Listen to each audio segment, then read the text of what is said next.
आप सभी का स्वागत है जेके शिक्षा चैनल में। और साथियों, आज हम महत्वपूर्ण रूप से क्लास 10 के लोकतांत्रिक राजनीति के अध्याय नंबर 3, जिसमें हम जाति, धर्म और लैंगिक मसले पढ़ेंगे। तो उसमें हम जो महत्वपूर्ण रूप से मैं यहाँ पर आपके लिए जो क्वेश्चंस अभी तक आ चुके हैं 2023 में, और सीबीएसई बोर्ड जो केंद्रीय विद्यालय जो परीक्षा आयोजित करवाते हैं उनमें जो क्वेश्चंस बने हैं, मोस्ट क्वेश्चंस जो एग्जाम में आए हुए, उन क्वेश्चन को लेकर मैं आपके साथ आज साझा करूंगा। तो आइए हम शुरुआत करते हैं साथियों। शुरुआत करने से पहले साथियों, आपसे प्लीज रिक्वेस्ट है कि चैनल को प्लीज सब्सक्राइब जरूर करें, शेयर करें, ताकि सभी विद्यार्थियों का इस प्रकार जो मनोबल बढ़ता रहे और एक अच्छी तरह से एग्जाम में जो प्रश्न आए हुए वह समझ सके। तो आइए हम देखते हैं कि क्वेश्चन नंबर हम फर्स्ट पढ़ते हैं, अति लघुरात्मक प्रश्न। यहाँ साथियों मैं आपको लघुरात्मक प्रश्न ही बताऊंगा, जिसमें कि फर्स्ट रूप से जो 1 या 2 नंबर के आते हैं, उसके बाद हम लघुरात्मक प्रश्न पढ़ेंगे। तो अभी यहाँ देखिए आप, सामाजिक विभाजन अधिकांशतः किस पर आधारित होता है? जो समाज में जो विभाजन होता है वह किस पर आधारित होता है? तो यहाँ हम देखेंगे कि सामाजिक विभाजन अधिकांशतः जाति धर्म पर आधारित होता है। तो यहाँ पर जो है वह जो सामाजिक विभाजन जो होता है हमारे समाज के अंदर, जाति और धर्म पर मुख्य रूप से आधारित होता है। आइए दूसरे नंबर की चर्चा कर लेते हैं। समरूप समाज किन देशों में पाया जाता है? कोई 2 नाम बताइए। यह माध्यमिक शिक्षा बोर्ड 2023 में पूछा हुआ क्वेश्चन है। तो यहाँ पर सामाजिक समरूप समाज जो है वह जर्मनी और स्वीडन में होता है। ठीक है, तो आप कहाँ पाया जाते हो? जर्मनी और स्वीडन में। तीसरा क्वेश्चन चलते हैं अपन, विवाह, तलाक, उत्तराधिकारी से संबंधित कानून का क्या कहलाता है? यानी कि जो विवाह और तलाक, उत्तराधिकारी, हम समाज में देखते हैं कि कई प्रकार के जो विवाह, तलाक और उत्तराधिकारी, इन तीनों को एक कानून का एक संग्रह बना हुआ, वह क्या कहलाता है? तो यहाँ पर हम देखेंगे कि इसका आंसर होगा पारिवारिक कानून। तो अब हम देखते हैं क्वेश्चन नंबर 4, महिलाओं को घरेलू उत्पीड़न से बचाने के लिए कोई एक तरीका सुझाइए। सीबीएसई बोर्ड 2020 में पूछा हुआ क्वेश्चन है। तो यहाँ पर हम देखते हैं कि समाज में, हम सभी समाज में रहते हैं, तो एक समाज में कई बार हम देखते हैं कि महिलाओं के साथ कई प्रकार की जो है घरेलू घटना, घरेलू हिंसाओं का उनको कई बार शिकार होना पड़ता है, कई प्रकार घरेलू हिंसाओं का सामना करना पड़ता है। तो इसी प्रकार उनके लिए एक भारत सरकार, या हम कह सकते हैं कि संविधान के अंतर्गत जो कानून बना हुआ है वह कानून कौन सा है? तो यहाँ पर अपन को एक तरीका सुझाना है। तो हम तरीका लिखना है, तो यहाँ पर घरेलू हिंसा अधिनियम, एक घरेलू हिंसा अधिनियम बना हुआ, जिसमें कि हमें संपूर्ण रूप से कानूनों की जानकारी होती है महिला के संदर्भ में। महिलाओं को घरेलू हिंसा ना हो, इसके लिए उसमें संपूर्ण रूप से उसमें कानूनों की विस्तारित रूप से चर्चा की गई है। आइए क्वेश्चन नंबर 5 देख लेते हैं। भारत में विभिन्न समुदाय के बीच सांप्रदायिक सद्भाव बनाने का कोई एक तरीका सुझाइए। सीबीएसई बोर्ड 2020 में पूछा हुआ क्वेश्चन है। तो बड़े सार्वजनिक हितों तथा धार्मिक मामलों में राज्य का हस्तक्षेप, इसका आंसर होगा बड़े सार्वजनिक हितों तथा धार्मिक मामलों में राज्य का हस्तक्षेप। हम देखते हैं कि कई प्रकार जो भारत जैसे देश में जो भारत है, कई संप्रदायों में बैठा हुआ है, कई संप्रदाय होते हैं, जैसे हिंदू, ईसाई, मुस्लिम, सिख, ईसाई।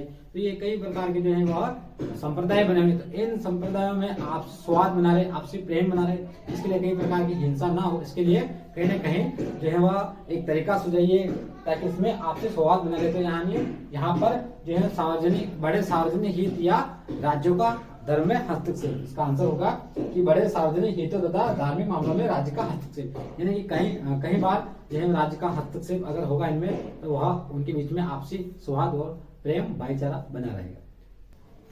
आइए बात कर लेते हैं अपन लघुरात्मक प्रश्न, जो कि माध्यमिक शिक्षा बोर्ड और सीबीएसई जो एग्जाम होते हैं उसमें पूछे जाते हैं। तो आइए हम बात करते हैं। सबसे पहले, भारत में महिलाओं की राजनीति में भागीदारी अभी भी पुरुषों के मुकाबले में कम है। इस भागीदारी को किस तरह बढ़ाया जा सकता है? यह माध्यमिक शिक्षा बोर्ड 2023 में पूछा हुआ क्वेश्चन है। या इसी को अपन दूसरे तरीके से भी पूछ सकता है, अथवा में लगाकर कि भारत में महिलाओं को राजनीति में प्रतिनिधित्व देने की स्थिति पर अपने विचार व्यक्त कीजिए।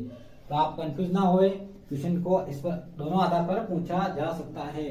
कुल मिला के बात यह है कि जो भी निर्वाचित क्षेत्र होते हैं, जो भारत की जो राजनीतिक संस्थाएं, लोकसभा, राज्यसभा, विधानसभा हो, उनमें महिलाओं की भागीदारी कैसे बढ़े जाए, तो आप अपने विचार व्यक्त कीजिए। तो यहाँ पर इसका आंसर क्या होगा, देखिए आप, भारत में महिलाओं का अनुपात बहुत ही कम है।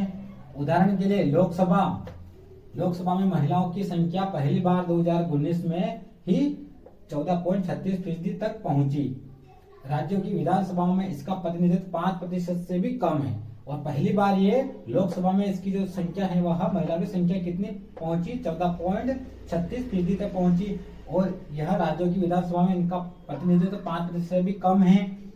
महिलाओं की राजनीति में भागीदारी बढ़ाने हेतु सबसे अच्छा तरीका यह है कि निर्वाचित संस्थाओं में महिलाओं के लिए कानूनी रूप से एक उचित प्रतिशत तय कर दिया जाता है। तो ये इसका आंसर है।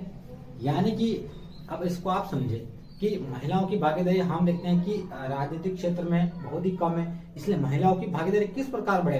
तो हम जानते हैं कि हमारी जो राजनीतिक जो संस्था है, जैसे कि लोकसभा, राज्यसभा या हम राज्यों की अगर बात करें तो विधानसभा, इनमें महिलाओं की जो निर्वाचित प्रतिनिधि संस्था है उसमें अधिक से अधिक महिलाओं को टिकट वितरित किया जाए, अधिक से अधिक उनका निर्वाचन हो, जनता द्वारा चुनी जाए और एक प्रतिनिधित्व के और एक महिलाओं का प्रतिनिधित्व के तौर पर वह प्रतिनिधित्व करे। तो हम देखते हैं कि अभी हाल ही में 33% महिलाओं के लिए वह आरक्षण का प्रावधान लागू किया गया है सरकार के द्वारा। तो यहाँ इस प्रकार जो महिलाओं को अधिक से अधिक भागीदारी देकर हम जो है वह अभी राजनीतिक प्रतिनिधि देखकर महिलाओं का प्रतिनिधित्व बढ़ा सकते हैं। तो ये क्वेश्चन हैं साथियों, आप इसको याद, इस प्रकार के ही क्वेश्चन बनते हैं जो कि 2023 में आया हुआ है। क्वेश्चन नंबर 7 पर चर्चा कर लेते हैं। धर्मनिरपेक्ष राष्ट्र से आप क्या समझते हैं?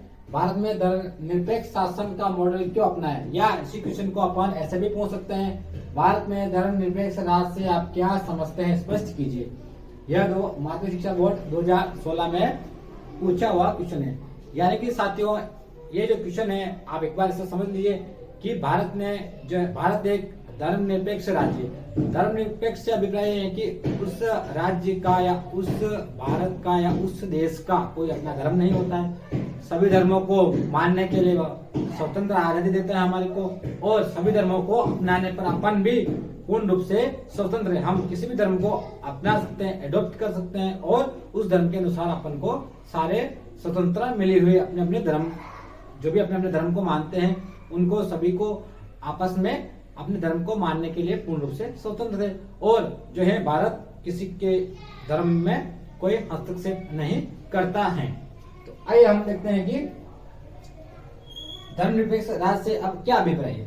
तो धर्मनिरपेक्ष राज्य वह राज्य है जिसमें नागरिकों को कोई भी धर्म अपनाने की स्वतंत्रता होती है तथा किसी भी धर्म को कोई विशेष दर्जा नहीं दिया जाता है। ठीक है कि धर्मनिरपेक्ष राज्य वह राज्य जिसमें नागरिकों को कोई भी धर्म अपनाने की स्वतंत्रता है तथा किसी भी धर्म को कोई विशेष दर्जा नहीं दिया जाता है। यानी कि जो है वह जो कोई भी देश हो, कोई भी राज्य हो, वह किसी भी धर्म को विशेष दर्जा नहीं देता है। सभी धर्म उसके लिए समान होते हैं। उसी प्रकार अब हम देखते हैं कि भारत ने धर्मनिरपेक्ष मॉडल को क्यों अपनाया। यानी कि भारत में जो है धर्मनिरपेक्ष मॉडल की जो व्यवस्था की है क्यों अपनाई गई। तो आइए उस पर चर्चा कर लेते हैं। सांप्रदायिकता हमारे देश के लिए लोकतंत्र के लिए एक बड़ी चुनौती रही है। विभाजन के समय भारत पाकिस्तान में भयानक सांप्रदायिक दंगे हुए थे। हमारे संविधान निर्माता इस चुनौती के प्रति पूर्ण रूप से सचेत थे। इसी कारण उन्होंने धर्मनिरपेक्ष शासन का मॉडल अपनाया। यानी कि साथियों यहाँ अगर हम बात करें तो जब भारत आजाद हुआ था, जब गुलामी की वजह से जब आजाद हुआ था, तो हम देखते हैं कि हमारे भारत से 2 देश बने थे, पाकिस्तान और भारत। उस समय कई प्रकार के सांप्रदायिक दंगे भड़क उठे थे। तो उससे जो हमारे संविधान निर्माता थे वह पूर्ण रूप से उस चुनौती से वाकिफ थे कि इस प्रकार के भी भारत में कई प्रकार के सांप्रदायिक हिंसा ना हो। इसके लिए उन्होंने जो वह धर्मनिरपेक्ष को मॉडल को अपनाया। आइए अब अपन बात कर लेते हैं क्वेश्चन नंबर 8 की। भारतीय राजनीति में जातिवाद की प्रमुख समस्याओं का उल्लेख कीजिए। सीबीएसई 2020 में पूछा हुआ ये क्वेश्चन है। यानी कि जो भारत है उसमें जातिवाद क्या है, जातिवाद को बढ़ावा देने के कारण क्या क्या स्थितियां उत्पन्न हो सकती है, तो उस पर अपन को अपने विचार व्यक्त करने हैं। अब अपन देखते हैं कि भारतीय राजनीति में जातिवाद की एक प्रमुख समस्या निम्नलिखित है। तो अब हम देखते हैं नंबर 1, जातिवाद से उच्च व निम्न की भावना उत्पन्न होती है जिसके कारण अस्पृश्यता को बढ़ावा मिलता है। हम सब जानते हैं कि अगर जातिवाद अगर बढ़ा तो निम्न और उच्च की भावना उत्पन्न होगी लोगों में, जिसके कारण अस्पृश्यता का जो है वह अस्पृश्यता को बढ़ावा मिलता है, जबकि संविधान में अस्पृश्यता का अंत किया गया है। उसी प्रकार जातिवाद से गरीबी, विकास, भ्रष्टाचार जैसे प्रमुख मुद्दों से लोगों का ध्यान भटकता है। अगर हम जातिवाद की अगर बात करेंगे, जातिवाद को बढ़ावा देंगे, तो हमारा जो मूल उद्देश्य है कि देश के अंदर भ्रष्टाचार को समाप्त करना, देश का विकास करना, और यहाँ तक कि जो भ्रष्टाचार है उसको पनावा मिलेगा, उससे अपन लोगों का ध्यान भटक जाएगा और जातिवाद जातिवाद करते ही लोग रह जाएंगे। तो इस प्रकार जातिवाद से जो है वह लोगों का ध्यान भटकता है। जातिवाद तनाव, टकराव और हिंसा को भी बढ़ाता है। हम जानते हैं अगर जातिवाद बढ़ा तो टकराव बढ़ेगा, तनाव बढ़ेगा, तो इस प्रकार हिंसा को भी बढ़ावा देगा। तो ये प्रमुख मुद्दे जो हैं जातिवाद को लेकर हो सकते हैं। तो आप इस प्रकार पॉइंटों के माध्यम से इस क्वेश्चन का आंसर दे सकते हैं, जो कि 2020 में आया हुआ था। अब आइए अपन बात कर लेते हैं क्वेश्चन नंबर 9 की। तो यहाँ पर नवा क्वेश्चन है, लैंगिक विभाजन से क्या आशय है? अधिकांश समाजों में इसे सम विभाजन से कैसे जोड़ा जाता है? भारत में लैंगिक विषमता को स्पष्ट कीजिए। ये क्वेश्चन कई प्रकार से पूछा जा सकता है साथियों। आप एक बार प्रश्न को अधिक से अधिक पढ़ने की कोशिश करें, समझने की कोशिश करें कि किस प्रकार क्वेश्चंस में हर बात लिखी हुई है। अब लैंगिक विभाजन का अर्थ स्पष्ट कीजिए।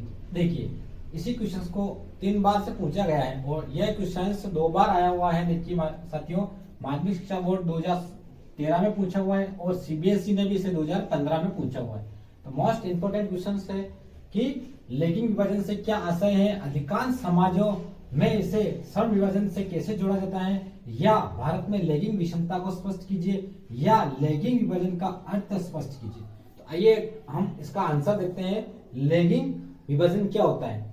लैंगिक विभाजन से आशय पुरुषों एवं महिलाओं के मध्य कार्य के विभाजन से है। कुछ कार्य विशेषकर घरेलू कार्य जैसे खाना बनाना, सिलाई करना, कपड़े धोना एवं सफाई करना आदि केवल महिलाओं के द्वारा किए जाते हैं, जबकि कुछ विशेष प्रकार के कार्य जो है पुरुष करते हैं।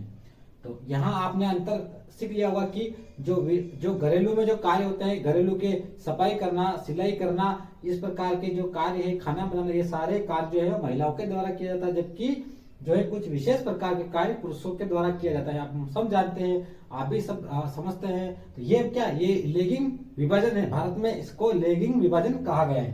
तो हम देखते हैं कि महिलाओं द्वारा किया जाता है। अधिकांश समाजों ने इसे निम्न प्रकार से सम विभाजन से जोड़ा है। तो बहुत सारे जो हमारे समाज है उन्होंने इस कार्य को, इस लैंगिक विभाजन को सम विभाजन से जोड़ा है। तो उसके महत्वपूर्ण पॉइंट है, देखिए आप, अधिकांश महिलाएं घरेलू कार्यों के अतिरिक्त कुछ कार्य मजदूरी करके भी करती हैं, परंतु उनके कार्यों की उचित मजदूरी प्रदान नहीं की जाती, न ही उचित महत्व दिया जाता है। यानी कि कुछ महिलाएं ऐसी होती है जो घरेलू कार्यों के अतिरिक्त हम देखते हैं कि बहुत सारा कार्य भी करती है, अन्य कार्यों भी करती हैं, अन्य कार्य भी उनके द्वारा किया जाता है, जैसे कि फैक्ट्री में जाना और भी दिन दहाड़े मजदूरी करना, लेकिन उनके उस कार्य को उचित प्रतिनिधित्व नहीं दिया जाता है। तो कहीं न कहीं समाज ने इसको सम विभाजन से जोड़ा है। तो आइए अब हम दूसरे पॉइंट की बात कर लेते हैं।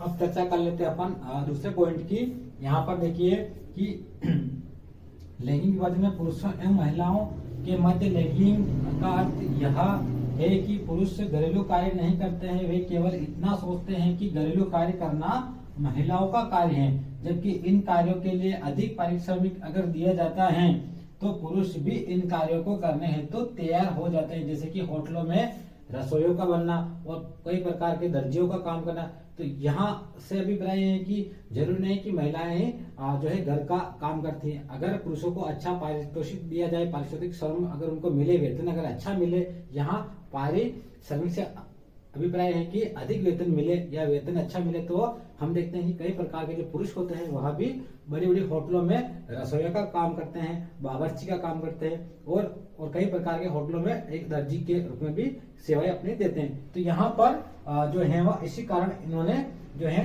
भारत में समाज ने इसको लैंगिक विभाजन से न जोड़कर कुछ सम विभाजन से जोड़ा है। उसी प्रकार तीसरा पॉइंट देखते हैं कि लैंगिक विभाजन का अर्थ यह भी नहीं होता है कि महिलाएं उनके घर से बाहर कार्य नहीं करती हैं। गांव की महिलाएं पानी लाती हैं, जलावन की लकड़ी लाती हैं, जबकि शहरों में भी कुछ गरीब महिलाएं नौकरानी का कार्य करती हैं और मध्यम वर्ग की महिलाएं कार्यालय जाती है। तो इस प्रकार जो है वो महिलाएं, जो हम देखेंगे तीसरा पॉइंट इसका देखेंगे कि जो महिलाएं वह गांव की अगर बात करें तो महिलाएं जो घर का कार्य नहीं करती, वह पानी लाती हैं, पानी पीने का लेके आती, और जो जलावन की लकड़ी लेकर आती है। हम जानते हैं कि गांव के अंतर्गत जो है चूल्हे का इस्तेमाल किया जाता है। तो इस प्रकार महिलाएं बाहर जाकर भी छोटे मोटे काम करती है। उसी प्रकार अगर अपन शहरों के ऊपर बात करें तो शहरों में जो गरीब मध्यम वर्ग की जो महिलाएं होती है वो ऑफिस जाती है, और गरीब जो महिलाएं होती है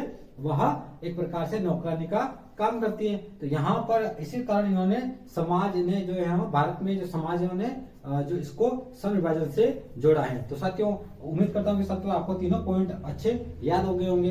आप इसे महत्वपूर्ण रखें क्योंकि यह क्वेश्चन इंपोर्टेंट है, 2 बार आया हुआ है और लगभग आने की संभावना भी हो सकती है, क्योंकि जो चैप्टर का नाम है वह खुद लिविंग मसले और जाति धर्म पर आधारित है। तो आइए देखते हैं 10वां क्वेश्चन।